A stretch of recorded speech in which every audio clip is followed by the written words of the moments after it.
ABC Actu. ABC Actu, c'est l'essentiel de l'information. ABC Actu, c'est la politique, l'économie, le social, la culture, la religion, la science, la technologie, le développement et les divers. ABC Actu, l'essentiel de l'information pour vous, FM Prêt.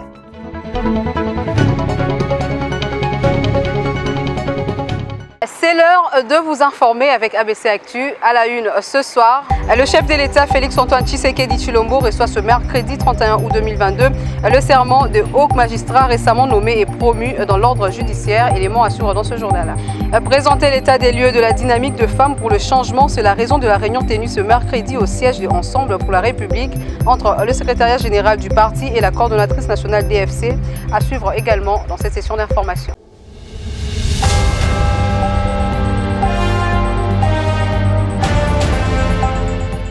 Bienvenue à tous dans ce nouveau numéro d'ABC Actu. Ouvrons-la avec le chef de l'État qui a nommé par ordonnance présidentielle le 30 juillet 2022 dernier le haut magistrat de la Cour de cassation, ceux du Conseil d'État ainsi que le magistrat de siège membre de la Cour de comptes nommé le 27 juin de l'année en cours. Ces derniers ont prêté serment ce mercredi 31 août devant le président de la République, Félix-Antoine Tshisekedi. Cette cérémonie de prestation de serment organisée au Palais de la Nation se fait en deux étapes.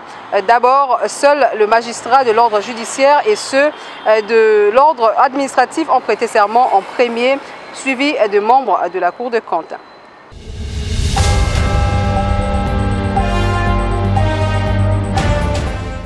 Dans l'actualité également, le membre de la Troïka politique se sont réunis mardi 30 août 2022. Une réunion élargie au vice-premier ministre, ministre de la fonction publique. Le compte rendu de cette rencontre a été fait par le ministre d'État au budget, Aimé Boji Sangara. Regardez. Terminé la réunion de la Troïka politique et à l'ordre du jour, il était question tout d'abord d'échanger sur l'avant-projet de loi des finances qui sera bientôt présenté pour adoption au Conseil des ministres.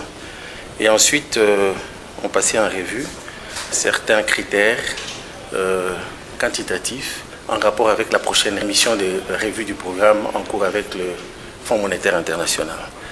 Donc, au sujet du budget, on a évoqué le niveau général du budget et quelques préoccupations, notamment en rapport avec l'enveloppe salariale que nous devons contenir dans certaines limites.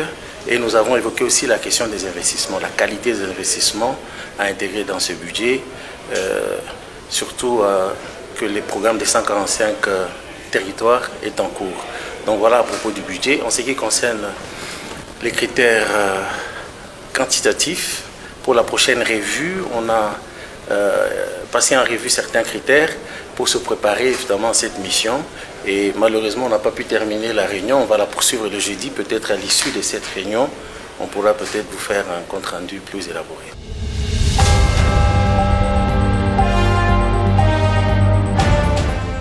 Dans un autre registre, la Régie des eaux va disposer d'un nouveau contrat de performance pour répondre aux nouveaux défis de ce secteur, celui de fournir l'eau potable à la population. Adel Kainda, ministre d'État en charge du portefeuille, a ouvert ce mardi 30 août l'atelier de validation de ces contrats entre la Régie des eaux et l'État congolais. Ayant comme mission la fourniture de l'eau potable sur l'ensemble du territoire national, la Régie des eaux SA va disposer d'un nouveau contrat de performance. Ce document, un outil de gestion et de régulation, va permettre de répondre aux nouveaux défis de ces secteurs. L'atelier de validation du contrat de performance entre l'État et la Régie des eaux a été ouvert par la ministre d'État en charge du portefeuille, Adel Kainda Maïna, qui a rendu hommage au ministre des Ressources hydrauliques et électricité pour les réformes engagées. C'est pourquoi je voudrais saluer l'implication de mon collègue, le ministre des Ressources hydrauliques et électricité, qui ne ménage aucun effort pour concrétiser la réforme du secteur de l'eau à travers la mise en place de tous les instruments de la loi numéro 15-026 du 31 décembre 2015 relative à l'eau. Pour le ministre des Ressources hydrauliques et électricité, ce troisième contrat de performance va couvrir la période allant de 2022 à 2027. Selon Olivier Mwende, le gouvernement doit compléter et améliorer les infrastructures existantes. Dans ce combat pour la qualité du service public de l'eau, il vous souviendra que j'ai eu à solliciter du gouvernement à travers la 63e réunion du Conseil des ministres du 29 juillet 2022 la protection du site de captage d'eau de la Régie des eaux située sur la baie de Ngaliema. Pour Jonas Tatou-Salabiakou, directeur général intérimaire de la Régie des eaux SA, le contrat de performance formalisé à l'issue de cet atelier de validation va définir les engagements conjoints de l'État et de la Régie des eaux pour rompre avec les échecs de 2 précédents contrats.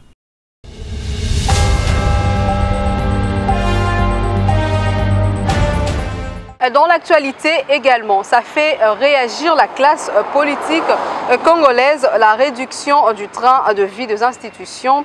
Une question se pose, qui est censé réduire ces trains de vie? Rodrigue Ramazani, porte-parole d'Envol de Deli Sesanga, a répondu à cette question. Avant de répondre à votre question, laissez-moi fixer les piliers de cette réforme.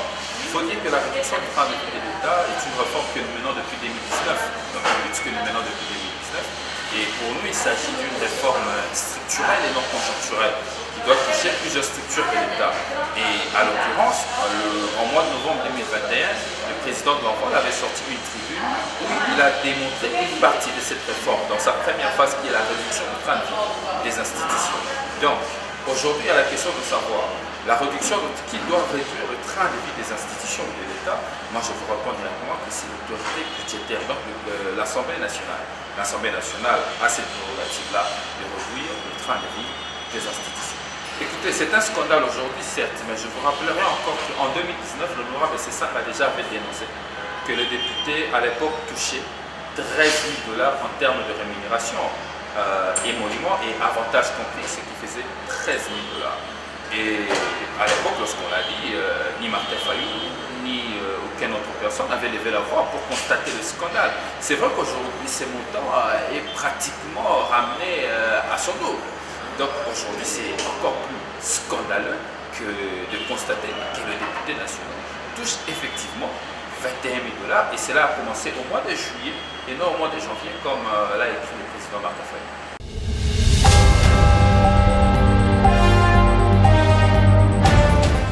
Je l'ai annoncé au sommaire, présenter l'état des lieux de la dynamique de femmes pour le changement DFC. C'est l'objet de la réunion secrétariat général DFC ce mercredi 31 août 2022 au siège national d'Ensemble pour la République, a laissé entendre l'honorable princesse Dominique Munongo Inamizi, coordonnatrice nationale.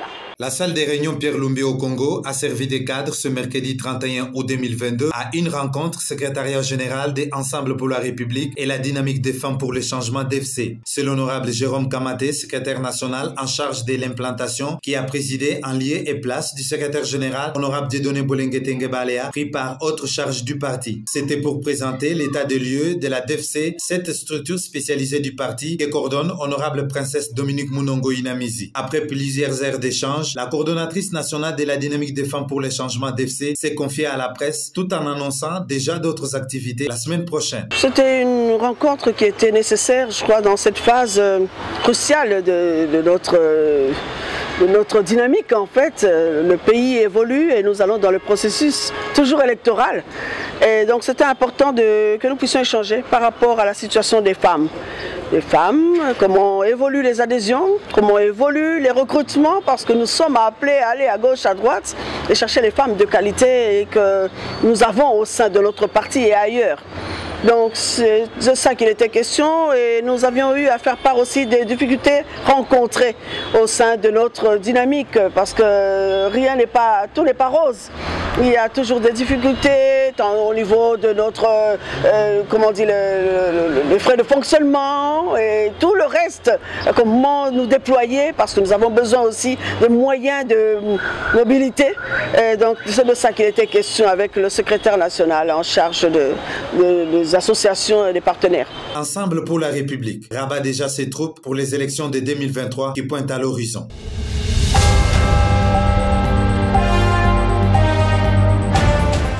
À présent, envolons-nous pour la province de l'Ituri. Jean-Marie Ignolo, ministre provincial de l'Ituri, salue ce mardi 30 août la réalisation de l'administration militaire sur le plan de développement et en rapport avec la situation sécuritaire de la province. Il appelle les peuples ituriens à l'unité pour la pacification totale dans ce coin du pays. On l'écoute.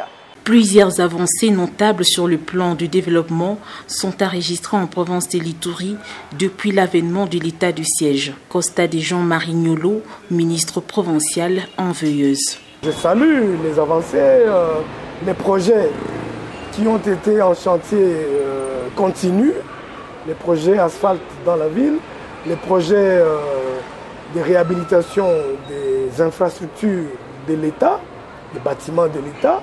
C'est à saluer, ça c'est très positif. Et il y a d'autres projets qui viennent d'être lancés, la construction de l'aéroport moderne, ainsi que la construction des locaux de l'université de Bunia, qui est une université officielle de l'État.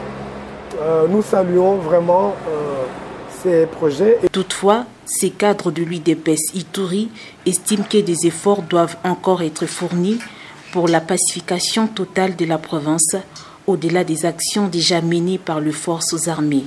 Ainsi, Jean-Marie Ignolo appelle le peuple iturien à l'unité pour le retour définitif de la paix. Tout le monde a un rôle à jouer. La population doit avoir une attitude qui favorise la paix. Je continue à lancer l'appel à toutes les communautés de s'impliquer vers le dialogue. J'exhorte tout le monde à accepter le dialogue, à accepter de faire l'autopsie et à accepter de changer. S'il faut changer pour favoriser le climat de paix, il faut changer. Il y a peu de messages d'encouragement envers l'administration militaire de l'Ituri ont fusé de partout pour son engagement dans la recherche de la paix dans cette partie de la RDC, conformément à la mission lui confiée par les commandants suprêmes des forces armées et de la police, Félix Antoine Tshisekedi Tshilombo.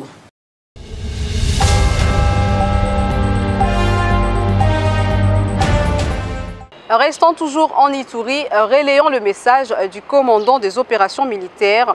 Les commandants de la 32e région militaire a appelé les troupes, tant militaires que policières de la garnison, à bannir les mauvaises pratiques qui ternissent l'image des agents de l'ordre en cette période de l'état des sièges.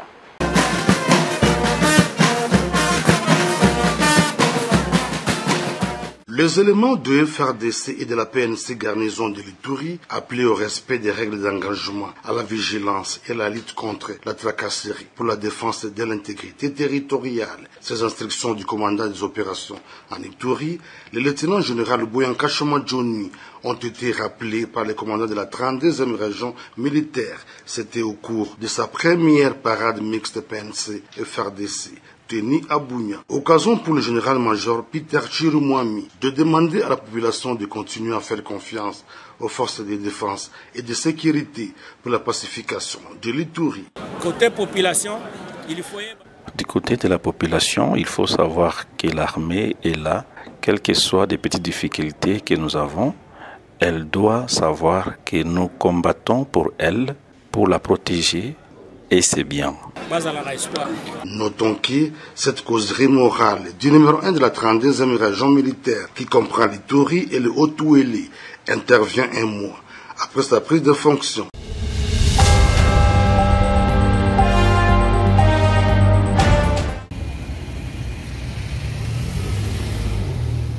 Invité pour consultation par le vice-premier ministre, ministre de l'Intérieur, Sécurité, Décentralisation et Affaires coutumières Daniel Aselo Okito-Akoyi, la gouverneure de la province du Tanganyika, Julie Ngungwa-Mayuma, a répondu présente à la vice-primature ce mardi 30 août 2022 en fin d'après-midi. Durant plus d'une heure d'échange, le patron de la territoriale congolaise voulait s'imprégner de la situation générale de la province du Tanganyika, notamment la question liée à la crise politique au niveau de l'Assemblée provinciale, ainsi que des aspects sécuritaires diversifiés. Par cette occasion, la chef de l'exécutif provincial du Tanganyika a présenté l'état des lieux de son entité, tout en étayant les quelques problèmes sécuritaires qui y sont constatés, entre autres sur les axes Nyuzu, Moba et Bendera. Personne n'ignore que j'étais invité La raison, c'était la consultation entre moi et mon chef. Il voulait comprendre comment évolue la province de Tanganyika depuis que je suis à la tête de cette province. Je demande à la population de Tanganyika d'être calme. Je sais qu'ils sont soucieux de leur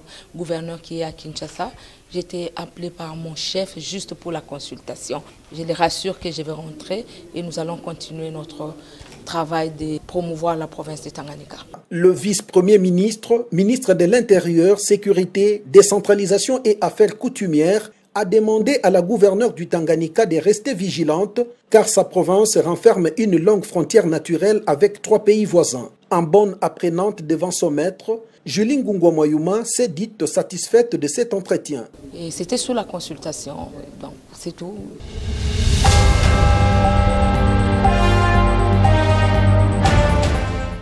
Page noire dans ce numéro d'ABC Actu. L'artiste comédien Kwedi Maimputu n'est plus. Avec plus d'une quarantaine d'années de carrière, son décès laisse un grand vide dans la famille artistique congolaise. Regardez.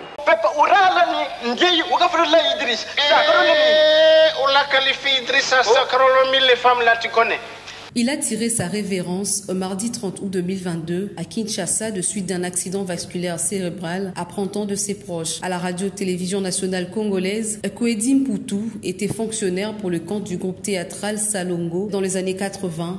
90. Kwedi Mputu a joué dans 2 pièces théâtrales restées dans la mémoire de nombreux Congolais, tels que Mwanantsusu ou Diallo, contre Sans Souci. Polyvalent dans les différents rôles qu'il interprétait dans les pièces de théâtre, il était aussi un metteur en scène, auteur et dramaturge, où il a évolué aux côtés de défunts Chitenge Sana et Mathieu Matondo Matea, dit Sans Souci. Surnommé Caméléon, il est septagénaire, comédien congolais de renom et père de 7 enfants. Il a également participé plusieurs fois au cours de sa carrière au festival Ciné Kid International d'Amsterdam aux Pays-Bas et au festival panafricain du cinéma et de la télévision de Ouagadougou au Burkina Faso.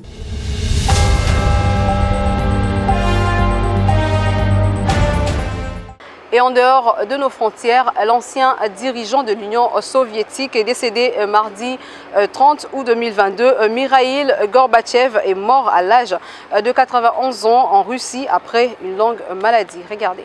Arrivé au pouvoir en 1985, Mikhaïl Gorbatchev avait lancé une vague de réformes politiques et économiques visant à moderniser et à démocratiser l'Union soviétique confrontée à de graves crises. Il dirigera l'URSS jusqu'à sa dissolution en 1991. Partisan d'une politique de rapprochement avec l'Occident, il avait reçu en octobre 1990 le prix Nobel de la paix. C'était un dirigeant de confiance qui a joué un rôle crucial pour mettre fin à la guerre froide et faire tomber le rideau des fers. Cela a ouvert la voie à une Europe libre. Les réactions se succèdent au lendemain de la mort de ces grands hommes d'État. L'on peut compter parmi tant d'autres Vladimir Poutine qui exprime ses profondes condoléances à la famille et aux proches. Joe Biden de son côté salue un leader rare ayant permis un monde sûr.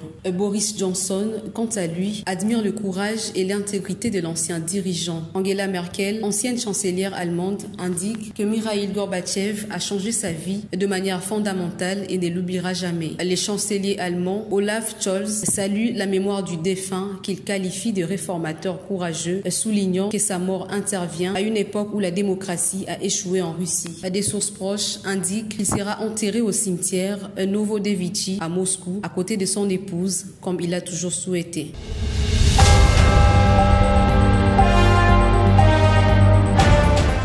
Cette page noire ferme ces numéros d'ABC Actu, place au rappel de titre. Le chef de l'État Félix-Antoine Tshisekedi Tshilombo reçoit ce mercredi 31 août 2022 les serments de hauts magistrats récemment nommés et promus dans l'ordre judiciaire, élément que vous avez suivi dans ce journal. Présenter l'état des lieux de la dynamique de femmes pour le changement, c'est la raison de la réunion tenue ce mercredi au siège de Ensemble pour la République entre le secrétariat général du parti et la coordonnatrice nationale DFC. Ainsi s'achève cette session d'information. Merci à tous de l'avoir suivi. L'information continue sur Facebook et sur YouTube.